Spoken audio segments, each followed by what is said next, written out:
आखिर कौन सा था दुनिया का सबसे पहला विमान और किसने बनाया था? अगर मैं आपसे पूछूं कि दुनिया का सबसे पहला विमान का आविष्कार किसने किया था, लगभग सभी लोग राइट ब्रदर्स का नाम ही जानते हैं और उन्हीं के नाम पर यह आविष्कार दर्ज भी है। राइट ब्रदर्स ने 17 दिसंबर सन 1903 को अमेरिका के कैलिफोर्निया समुद्र तट पर दुनिया का सबसे पहला विमान उड़ाया था, जो करीब 120 फुट तक उड़ा और फिर गिर गया, और वहीं से हवाई जहाज की कहानी शुरू होती है।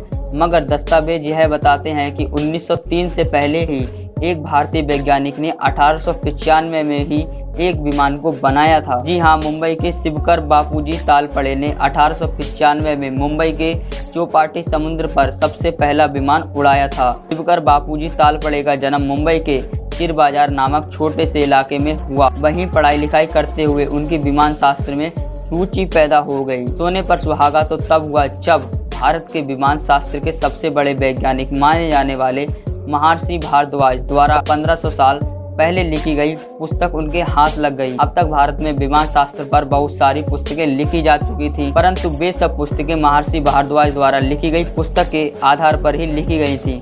उस पुस्तक के बारे में शिवकर बापूजी तालपड़े ने कुछ रोचक बातें भी कही हैं, जो मैं आपको बताता हूँ।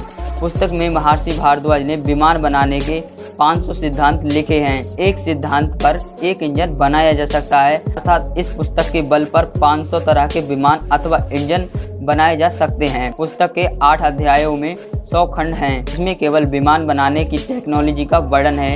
एक विमान बनाने के 32 तरीके हैं, यानी कि 500 सिद्धांतों के आधार पर 500 विमान 32 तरीके से बनाए जा सकते हैं। तालपड़े जी ने इन शास्त्रों को पूरा पढ़ा तथा 1895 में विमान बनाकर उड़ाया, जो 1500 फीट तक उड़ा। तो यही शिवकर बापूजी तालपड़े जैसे व्यक्ति भारत के अखंड और संस्कृति के प्रतीक हैं, जो युगों युगों से भारतीयों का सर गर्व से ऊंचा करते आ रहे हैं। वैसे अगर आपको विमान के बारे में ये जानकारी पहले से पता थी तो हमारे कमेंट सेक्शन में लिखना ना भूलें और वीडियो को ज़्यादा से ज़्यादा शेयर करें। मिलते हैं अगली वीडियो में, तब तक के लिए धन्यवाद।